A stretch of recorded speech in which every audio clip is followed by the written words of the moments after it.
इलाहाबाद से इस वक्त एक बड़ी खबर सामने आ रही है। समाजी फासले के साथ ताजिए और अलम के जुलूस निकालने के लिए हाईकोर्ट में अर्जी दाखिल की गई। वक्फ कारकुन शौकत आबदी की तरफ से यह अर्जी दाखिल की गई है। अर्जी में कोविड-19 के ज़ाब्ते और समाजी फासले के उसूल पर अमल करते हुए मुहर्रम के जुलूस की इजाजत देने की दरख्वास्त की गई है। अयाम अज़ा के दौरान मकामी करबला तक जाने और मातम करने की इजाजत की भी अदालत से मांग की गई। अहम खबर इलाहाबाद से आपको बता दें, समाजी फासले के साथ ताजिए और अलम के जुलूस निकालने के लिए हाईकोर्ट में अर्जी दाखिल की गई है। वक्फ कारकुन शौकत आबदी की तरफ से ये अर्जी दाखिल की गई है। अर्जी में कोविड-19 के ज़ाब्ते और समाजी फासले के उसूल पर अमल करते हुए मुहर्रम के जुलूस की इजाजत देने की दरख्वास्त की गई है।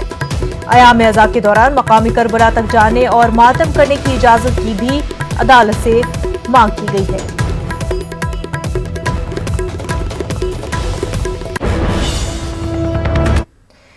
आज 7वां मुहर्रमुल हराम है और बड़गाम के पटवाव और करीपुरा इलाकों से जुलूस अज़ा बरामद होना है।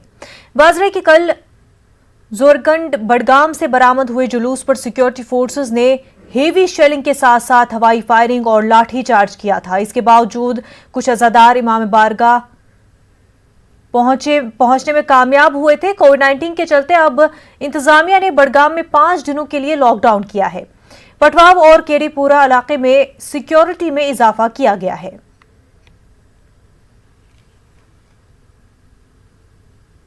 7वां मुहर्रमुल हराम है और आज पाटवाव से मातमी जुलूस बरामद होता था, लेकिन आज सुबह सवेरे ही एडमिनिस्ट्रेशन की तरफ से एलानिया कर्फ्यू नाफिज कर दिया गया है। जिला बड़गाम में फिलहाल तमाम तर दाखिली और खारजी रास्तों को सील कर दिया गया है। आप देख सकते हैं कि सिक्योरिटी फोर्सेस की बारी नफरी को यहाँ पे तैनात कर दिया गया है, जो किसी भी सूरत हाल से निपटने के लिए तैयार है।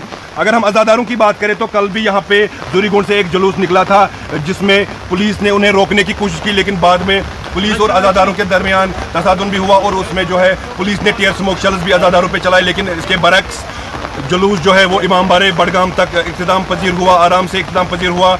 और अगर हम आज की बात करें तो आज भी जो है अज़ादार पूरी तैयारी में है और वो ये कह रहे हैं कि चाहे कोई भी कर्फ्यू यहाँ पे नाफिज हो, लेकिन हम घरों से बाहर निकलेंगे और इमाम हुसैन अलैहिस्सलाम और उनके रुफ़का को अपना खराज अक़ीदत पेश करेंगे। अब देखना ये होगा कि अज़ादार अपने घरों से बाहर निकलते हैं या नहीं, वो देखने वाली बात होगी। लेकिन फिलहाल सिक्योरिटी फोर्सेस ने यहाँ पे चप्पे चप्पे को सील किया है और किसी को भी बाहर जाने की इजाज़त नहीं मिल पा रही है। समीउल्ला, न्यूज़ 18 उर्दू, पाटवाव। तो नाज़रीन, आपको बता दें कि आज 7वां मुहर्रमुल हराम है और आज बड़गाम के पटवाव और केरीपुरा इलाकों से जुलूस अज़ा बरामद होना है। कल बड़गाम से बरामद जुलूस हुआ था, जिस पर सिक्योरिटी फोर्सेस ने हेवी शेलिंग के साथ साथ हवाई फायरिंग और लाठी चार्ज भी किया था और इसके बावजूद कुछ अज़ादार इमाम बारगाह पहुंचने में कामयाब हुए थे। कोविड-19 के चलते अब इंतजामिया ने बड़गाम में 5 दिनों के लिए लॉकडाउन किया है। पटवाव और केरीपुरा इलाकों में सिक्योरिटी में इजाफा किया गया है। बावजूद इसके कुछ लोगों का कहना है कि वो जुलूस निकालेंगे और इसके चलते सिक्योरिटी भी काफ़ी सख्त कर दी गई है।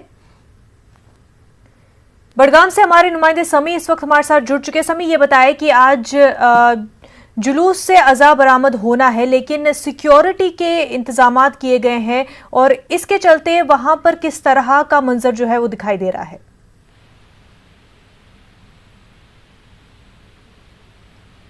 अज़ादारी करते हैं और जुलूस अज़ा बरामद करते हैं, इमाम हुसैन का मातम करते हैं, लेकिन कोविड के चल पहले ही मर्जे किराम ने जो है जो दीनी आलिम है उन्होंने SOP जो गवर्नमेंट से जारी करता है SOP से उन पे करने की हिदायत दी। इसके बाद जुलूस निकला दूरीगुंड, तो जैसे जुलूस निकला वहाँ पे पुलिस ने टीयर स्मोक की और अज़ादारों को बाद में अज़ादार चलते गए और इमाम बारा बड़गाम तक वो जुलूस है और एक मुनफरिद अंदाज में इमाम हुसैन अलैहिस्सलाम को खराज अक़ीदत पेश किया।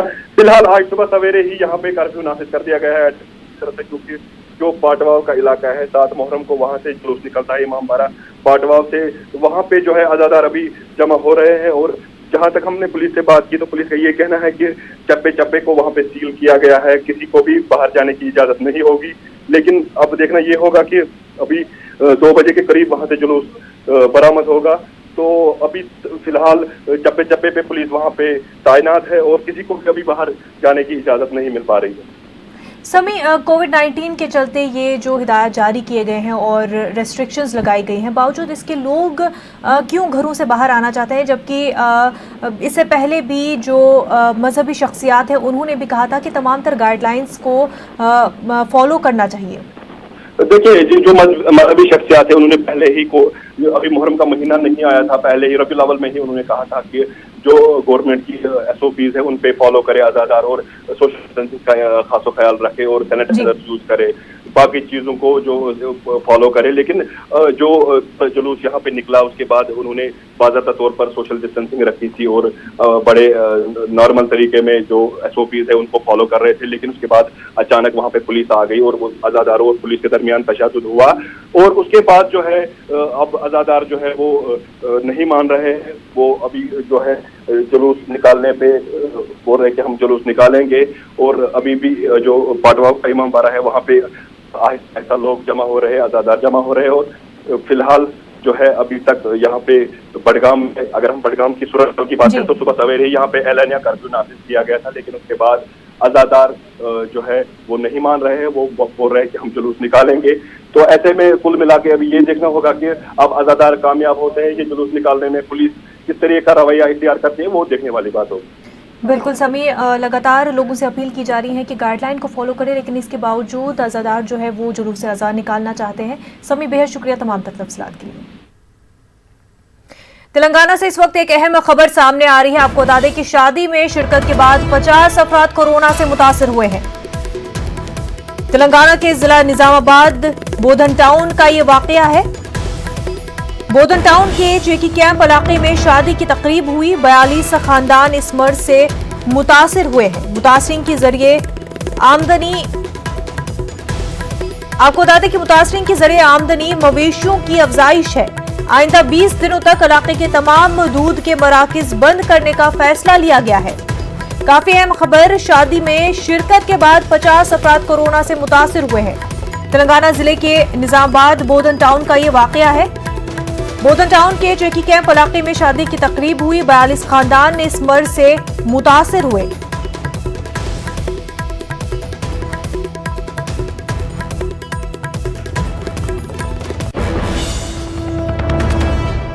इस वक्त एक और बड़ी खबर हैदराबाद से।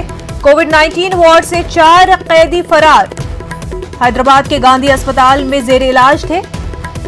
अस्पताल की दूसरी मंजिल के बाथरूम की खिड़की से फरार हुए। अस्पताल इंतजामिया ने पुलिस में शिकायत दर्ज कराई है। पुलिस मफरूर कैदी की तलाश में जुटी हुई है। काफी अहम खबर हैदराबाद से। आपको बता दें कि कोविड-19 वार्ड से 4 कैदी फरार हो गए हैं। हैदराबाद के गांधी अस्पताल में 4 कैदी जेर इलाज थे। अस्पताल की दूसरी मंजिल के बाथरूम की खिड़की से 4 कैदी फरार हुए हैं। अस्पताल इंतजामिया ने पुलिस में शिकायत दर्ज करा ली है और पुलिस तलाशी में जुटी हुई है।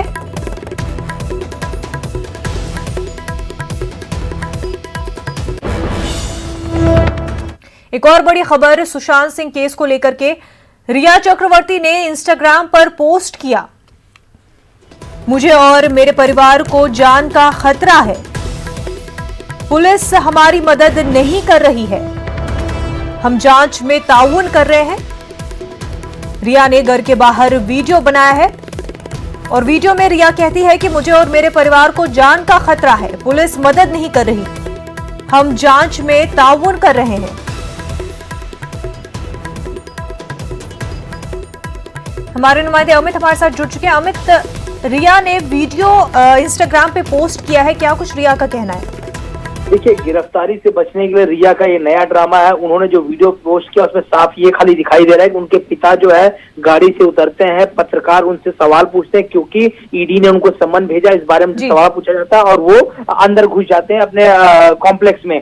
सिर्फ इतना ही वीडियो है और इस वीडियो से ये जताने की कोशिश की जा रही है कि उन्हें जान को खतरा। उन्होंने लिखा है, मुझे मेरे परिवार को जान खतरा है, पुलिस हमारी मदद नहीं कर रही, हम जांच में सहयोग कर रहे हैं, ईडी सीबीआई को, मुंबई पुलिस हमें सुरक्षा दे, पुलिस से हमने मदद मांगी, उन्होंने मदद नहीं दी। तो अब उनका सारा गुस्सा जो है पत्रकारों पे फूटा कि कुछ वीडियो में सिर्फ पत्रकार जो है सवाल पूछते हुए दिखाई दे रहे हैं क्योंकि पत्रकार अपना काम कर रहे हैं, सच्चाई सामने ला रहे हैं और सारी इन्वेस्टिगेशन में जो है पत्रकार सहयोग दे रहे हैं एजेंसियों का, इसलिए शायद ये पसंद नहीं आता रिया चक्रवर्ती को। और मैं आपको बताऊं कि रिया ने ये बाहर जो खबर लगवाई पहले की वो घर में मौजूद नहीं है, हालांकि खाने पीने की चीजें जो है उनके घर में लगातार जो ऑर्डर करके आ रही हैं, लेकिन कोई भी अगर पोस्ट आ रहा है उनके नाम का तो वो लेने नीचे नहीं आ रही। ये बताया जा रहा है कि वो घर में मौजूद नहीं है, लेकिन उन्होंने अपने ही घर से ये वीडियो बनाया है और इसमें सिर्फ पत्रकार दिखाई देना और जानबूझ के ये अफवाह फैलाई जा रही है, लोगों को गुमराह किया जा रहा है कि उनकी जान को खतरा है। वीडियो में सिर्फ इतना दिख रहा था कि उनके पिता निकल रहे हैं, चूंकि उन्हें ईडी ने सम्मन भेजा है, उस बारे में पत्रकार उनसे सवाल कर रहे थे, उसी को जो है अलग एंगल में जो है उसे मोड़ा जा रहा है। कहीं ना कहीं गिरफ्तारी से बचने के लिए रिया का नया ड्रामा है। और मैं आपको बताऊं कि ईडी ने जो सम्मन भेजा है उन्हें पूछताछ के लिए जाना चाहिए था रिया के पिता को, लेकिन वो सांता क्रूज पुलिस स्टेशन जाके मीडिया की शिकायत करते हैं कि मीडिया वाले हमारे घर पे, उन्हें हटाया जाए, हमें सुरक्षा दी जाए, लेकिन मुंबई पुलिस ने साफ मना कर दिया कि हम इस मामले में कुछ नहीं कर सकते हैं। तो कहीं ना कहीं रिया का एक और नया ड्रामा निकलकर सामने आया है। अमित, रिया ने पोस्ट किया है, अब देखते हैं कि उसका क्या असर हो पाता है इस इन्वेस्टिगेशन पे, जबकि तेजी से रिया जो है इस पूरे मामले में फंसती हुई दिखाई दे रही है। बेहद शुक्रिया अमित आपका। नाज़रीन, एक छोटा सा ब्रेक लेंगे, जल्द होंगे हाजिर।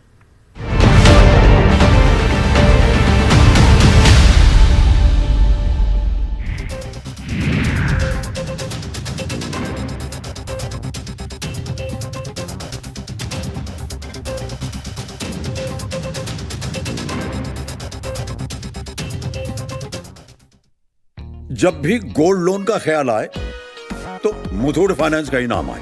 कॉल कीजिए 1-800-313-1212।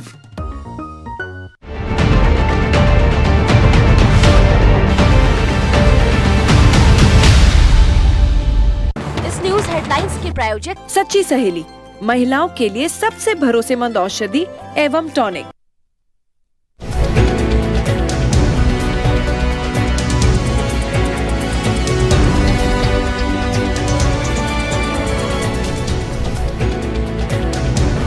हेडलाइंस के प्रायोजक सच्ची सहेली, महिलाओं के लिए सबसे भरोसेमंद औषधि एवं टॉनिक। शादी का ख्याल आए तो शायद.com नहीं, शादी.com पर आइए। 9 crore viewers, India's largest news network, News 18 Network.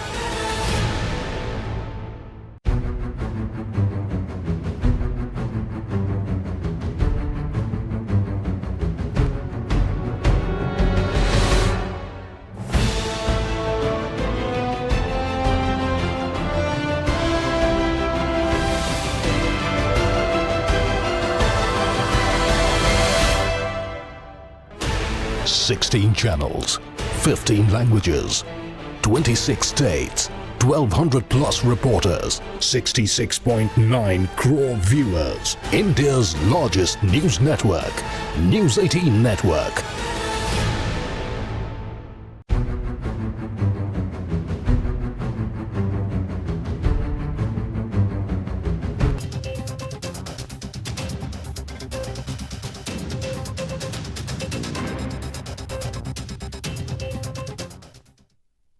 जब भी गोल्ड लोन का ख्याल आए तो मुथूट फाइनेंस का ही नाम आए। कॉल कीजिए 1-800-313-1212।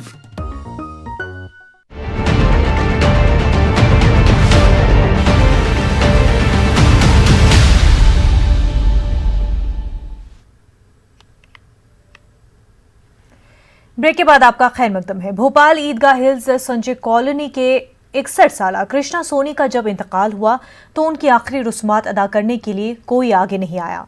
हालांकि कृष्णा सोनी इंसानियत का ऐसा फरीजा अदा करते हुए दुनिया से रुखसत हुए थे जिसकी मिसाल दुनिया में कम ही देखने को मिलती है। कृष्णा सोनी का ताल्लुक हिंदू मजहब से था, लेकिन उन्होंने सलमान खान नामी मुस्लिम बच्चे की परवरिश की थी। सलमान से जब अपने मोहसिन की आखिरी रस्मात की सारी कोशिशें नाकाम हो गई तो उसने भोपाल के अनवर पठान से मदद मांगी। अनवर पठान ने न सिर्फ कृष्णा सोनी की आखिरी रस्मात का इंतजाम किया बल्कि भोपाल के छोला विश्राम घाट जाकर कृष्णा सोनी के मुंह भोले बेटे के साथ सारी रस्मात अदा की। जब से कोरोना का कहर आया है, लोग इतना खौफजदा है कि समाजी रिश्ते क्या खून के रिश्ते भी दूर होने लगे हैं। हालांकि कृष्णा सोनी को कोरोना भी नहीं था और उनकी मौत दिल का दौरा पड़ने से हुई थी। उनके बेटे ने मिलकर भोपाल के झोला शमशान घाट पर उनका हिंदू रीति रिवाजों के साथ अंतिम संस्कार किया। मकसद ये कहना चाहते हैं कि इंसानियत ही सबसे बड़ा धर्म है और नफ़रतों भरे माहौल में मोहब्बत को आम करना हमारा काम है, क्योंकि हमारा मज़हब इस्लाम हमें यही सिखाता है कि लोगों के काम आओ। तो मैंने अपने मुसलमान होने के नाते ना करते हुए अपना जो इस्लाम है जो मुझे बताता है कि इंसानियत के काम आओ, उसी को देखते हुए मैंने भोपाल के कृष्ण सोनी जी जो थे उनका अंतिम संस्कार हिंदू रीति रिवाज के साथ भोपाल के शोला विश्राम घाट पे किया। बस भोपाल से हमारे नुमाइंदे मेहताब आलम बराह रास्त हमारे साथ जुड़ चुके हैं। मेहताब, जहां हम देखते हैं कि लोग मजहब के नाम पर नफरत फैलाते हैं, वहीं इंसानियत की बेहतरीन मिसाल भोपाल में देखने को मिली है।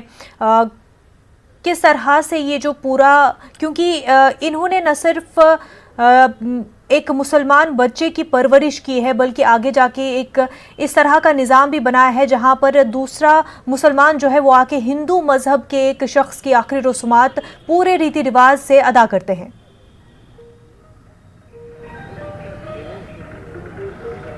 मुनज़्ज़ा बता दें कि इस वक्त हमारे साथ अनवर पठान की पूरी टीम मौजूद है। ये लोग जो है इंसानियत की खिदमत की इन लोगों ने अपने आप को वक्फ कर दिया। इससे पहले भी न्यूज़ 18 ने एक बड़ी खबर दिखाई थी अप्रैल महीने में, जब इस तरह का एक वाक़या पेश आया था। तो हमें देखते हुए दोबारा जो इन लोगों को मौका मिला, हमारे साथ मौजूद है अनवर। ये मौका जो आपके हिस्से में खिदमत का है, कहाँ से हुआ है जज्बा?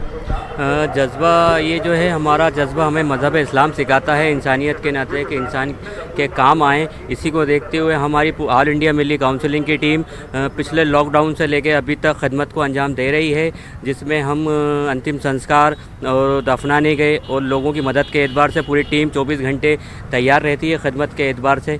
जी, खिदमत के एतबार से यार, लेकिन हमें देख रहे हैं कि वहाँ पे कृष्णा सोनी का जो मामला है, उनके अपने मुंह बोले बेटे भी फिर भी लोग सामने नहीं आ रहे थे। हाँ, जैसा कि मैं बता दूं आपको, परसों रात का जो वाक़या है, जो भोपाल के ईदगाह निवासी थे 61 वर्षीय कृष्ण सोनी जी, जिनका कोई नहीं था, उनका एक जो मुँह बोला बेटा है और आसपास के कई लोग थे, मगर कोरोना काल को लेकर जो वायरस चल रहा है, इससे लोग इतने जद्दोजहद डरे हुए हैं कि उन्होंने अपनों का साथ छोड़ दिया है। जब उनका कोई अंतिम संस्कार करने वाला तैयार नहीं था, तब सलमान मियाँ और हमारी ऑल इंडिया मिली काउंसिलिंग की टीम और मैं ने खुद उनका 16 के जो विश्राम घाट है वहाँ पे अंतिम संस्कार उनके हिंदू रीति रिवाजों के साथ किया। इसलिए क्योंकि हमारा शहर एक तहज़ीब का शहर है और हमें तहज़ीब के दायरे में रह के हमें इस्लाम यही सिखाता है कि इंसानियत के काम आएँ।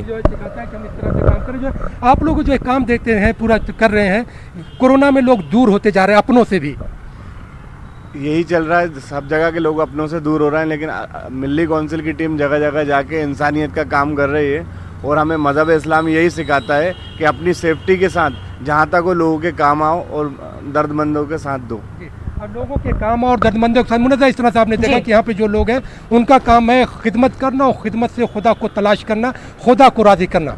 बिल्कुल मेहताब, जहां इस वक्त लोग खून के रिश्ते भी नहीं निभा रहे हैं, वहां पर हम ऐसी मिसालें भी देख रहे हैं जहां पर लोग इंसानियत का रिश्ता निभा रहे हैं। बेहद शुक्रिया मेहताब आलम आपका। झारखंड में उर्दू की रिवायत और मौजूदा सूरत हाल के मौजू पर ऑनलाइन मुज़ाकरे का एहतमाम किया गया। रियासत में उर्दू अदब के फ़रोग और उर्दू दुनिया को झारखंड के उदबा और शोरा के मयार से वाकिफ कराने के मकसद से मुनक़िदा 2 रोज़ा ऑनलाइन मुज़ाकरे में नई नस्ल के कलमकारों के साथ साथ मुख्तलिफ शहरों में मुकीम रियासत के उदबा और शोरा ने हिस्सा लिया। इस मौके पर रियासत की तश्कील से कब्ल उर्दू रिवायत और मौजूदा सूरत हाल पर रोशनी डाली गई। साथ ही झारखंड के शायर, अदीब और फनकारों का तारुफ डिजिटल प्लेटफॉर्म से पेश करने के ताल्लुक से इजहार ख्याल किया गया। इस मौके पर झारखंड उर्दू अकेडमी के क़याम के लिए पुरजोर तरीके से कोशिश करने की ज़रूरत महसूस की गई। सियासत का मायूस कुन रवैया, इसलिए कि झारखंड को बने हुए 20 साल हो गए, लेकिन अभी तक झारखंड में उर्दू एकेडमी का क़याम अमल में नहीं आया है।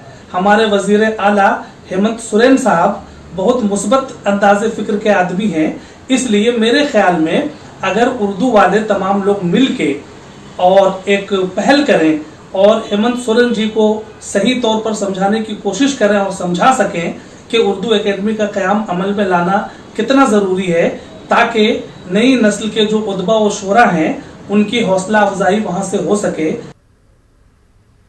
क्राइस्टचर्च में मस्जिदों में फायरिंग के केस में न्यूजीलैंड की अदालत ने फैसला सुना दिया है। अदालत ने हमलावर ब्रेंटन टेरेंट को उम्र कैद की सजा सुनाई है। देखिए खास रिपोर्ट। ब्रेंटन ट्रेंट को उम्र कैद की सजा। मुजरिम के पास माफी हासिल का भी हक नहीं। न्यूजीलैंड की तारीख में ऐसा पहली बार हुआ जब किसी को बगैर पैरोल के उम्र कैद की सजा सुनाई गई। नस्लप्रस्त ब्रेंटन ट्रेंट को अदालत ने उम्र कैद की सजा दी है। ब्रेंटन को इसकी करतूतों की सजा मिल गई है। न्यूजीलैंड की तारीख में पहली बार किसी मुल्जिम को बगैर पैरोल के उम्र कैद की सजा सुनाई गई है। फैसले के वक्त अदालत के बाहर मुतासरीन बड़ी तादाद में मौजूद थे और दिक्कत आमेज मनाजिर भी देखने को मिले। The legal procedures for this heinous crime has been done. No punishment will bring our loved ones back. We respect our justice system and the New Zealand Muslim community and the non-Muslim as well. We stood together against hate and we set a role model for the world. Extremists are all the same, whether they use religions, nationalism or any other ideology. New Zealand की वजीर आजम Jacinda Ardern ने कहा कि फैसले से मुतासरीन का दर्द तो कम नहीं होगा, लेकिन उनके दुख में हम सब शरीक हैं। उन्होंने मुसलमानों के सब्र, तहम्मुल और इस्तकामत की सताइश की। The strength of our Muslim community who shared their words in court over the past few days. You relived the horrific events of March 15 to chronicle what happened that day and the pain it has left behind. Nothing will take the pain away, but I hope you felt the arms of New Zealand around you through this whole process, and I hope you continue to feel that through all the days that follow. ख्याल रहे कि ऑस्ट्रेलियावी दहशतगर्द ने गुज़िश्ता साल 15 मार्च को Christ church की 2 मस्जिदों में firing की थी। उसने अपनी इस मज़मूम हरकत की सोशल मीडिया पर लाइव स्ट्रीमिंग भी की थी। इस हमले में 51 नमाजी मारे गए थे जबकि कई जख्मी हुए थे। Bureau report, news 18 Urdu. Corona के दौर में एनईईटी और जेईई इम्तिहान कराने की ओपोजिशन जमातें मुखालफत कर रही हैं। इस बीच ओडिशा के वज़ीर-ए-आला नवीन पटनायक ने वज़ीर-ए-आज़म नरेंद्र मोदी से फ़ोन पर बात की है। उन्होंने कोरोना के पेश नज़र एनईईटी और जेईई इम्तिहान मुलतवी करने की वज़ीर-ए-आज़म से गुजारिश की है। इससे कबल नवीन पटनायक ने मरकजी वज़ीर रमेश पोखरियाल को ख़त भी लिखा था। उन्होंने ख़त में रियासत में कोरोना की सूरत हाल और सैलाब का तज़किरा किया था। नवीन पटनायक के मुताबिक इन हालात में तलबा के लिए इम्तिहान में बैठ पाना मुश्किल होगा।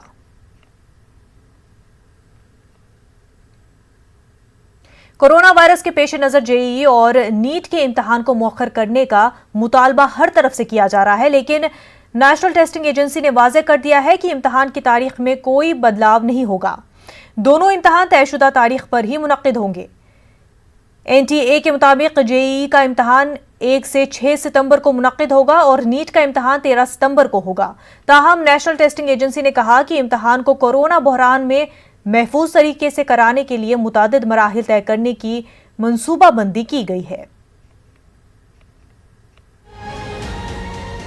मेरे जैसे ऐसे कई बच्चे हैं जो अलग अलग ज़िले में रहते हैं और हमें अपने एग्ज़ामिनेशन सेंटर तक पहुंचने में काफ़ी परेशानी होगी क्योंकि ट्रांसपोर्टेशन बिल्कुल भी बंद है और उसकी वजह से हमें प्रॉब्लम होगी।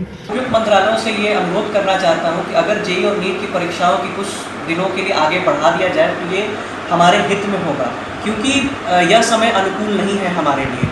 बहुत सारे ऐसे पॉसिबिलिटीज़ जिसके चलते हम शायद अभी एग्ज़ाम देने के कंडीशन में नहीं है। कोविड की वजह से सिचुएशन है वो बिल्कुल भी अच्छी नहीं है। जहाँ तक बात है एनआईटी और नीट के एस्पिरेंट्स की, तो उन्हें बहुत दिक्कतें आ रही हैं, उन्हें बहुत सारी प्रॉब्लम्स फेस करनी पड़ रही है। बहुत जगह तो ऐसा है कि बाहर आ रखा है तो बच्चे ट्रैवल नहीं कर सकते, जो ट्रैवल कर सकते हैं उन्हें सिक्योर नहीं लग रहा ट्रैवल करना। हो सकता है ड्राइवर को कोविड हो या कोई कोविड पेशेंट बैठ रखा हो पहले। और हमने 2-3 साल तैयारी करी है, 4-5 लाख रुपए लगे बच्चों पे, बाहर रह के पढ़े हैं, वो क्यों नहीं एग्ज़ाम देना चाहेंगे? देना है एग्ज़ाम, लेकिन अभी जो सिचुएशन है उनमें वो अपना बेस्ट नहीं दे सकते। उन्हें तो यही लगता रहे ना कहीं कोविड ना हो जाए, उन्हें डर रहेगा अपना हेल्थ का। तो इसलिए हम रिक्वेस्ट है कि प्लीज़ एग्ज़ाम्स पोस्टपोन कर दिए जाएँ।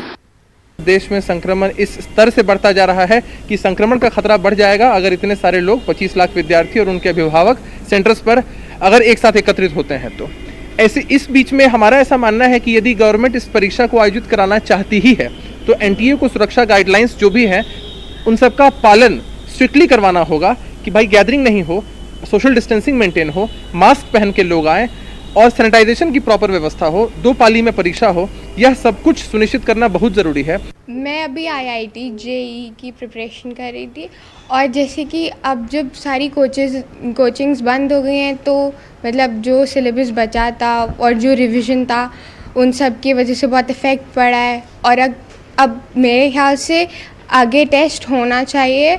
अभी जैसे नीट अभी होने वाला है, जैसे गवर्नमेंट ने कहा है कि 13 सितंबर को होगा, बट अभी कोई श्योरिटी तो नहीं है। बट हम लोग का जैसे हम लोग का पूरा 1 साल जो हम लोग की प्रिपरेशन जितना भी हम लोगों ने रिवाइज किया, जितना भी पढ़ा है, उस पर काफ़ी इफेक्ट होगा क्योंकि जितना हम लोग ने अभी पढ़ा वही हम लोग को वापस अगले साल रिपीट करना पड़ेगा। ऊपर से कंपटीशन इतना वैसे ही चलता है और अगले साल जो हमारे सीनियर वाला बैच है या जो हमारे जूनियर्स हैं हमारे वो भी रहेंगे तो और कंपटीशन बढ़ेगा और वैकेंसीज़ वैसे ही इतनी कम रहती हैं और परसेंटाइल और शूट अप करेगा तो उसकी वजह से बहुत दिक्कत होगी। देखिए डर तो लग रहा है क्योंकि ये जो पैंडमिक चल रही है ये बहुत मेंटली, फिजिकली और फाइनेंशियली सारी तरह से लॉस तो बहुत हुआ है, लेकिन कहीं ना कहीं बच्चों का बहुत ज़्यादा लॉस हुआ है क्योंकि बच्चे एक तो प्रॉपर कोचिंग और ये चीज़ें अटेंड नहीं कर पा रहे, तो गाइडलाइन कहीं ना कहीं डिस्टर्ब तो हुई है, लेकिन फिर भी बच्चे जो है प्रयास तो कर रहे हैं क्योंकि प्रॉब्लम्स में ही हमें सोल्यूशन ढूंढना है।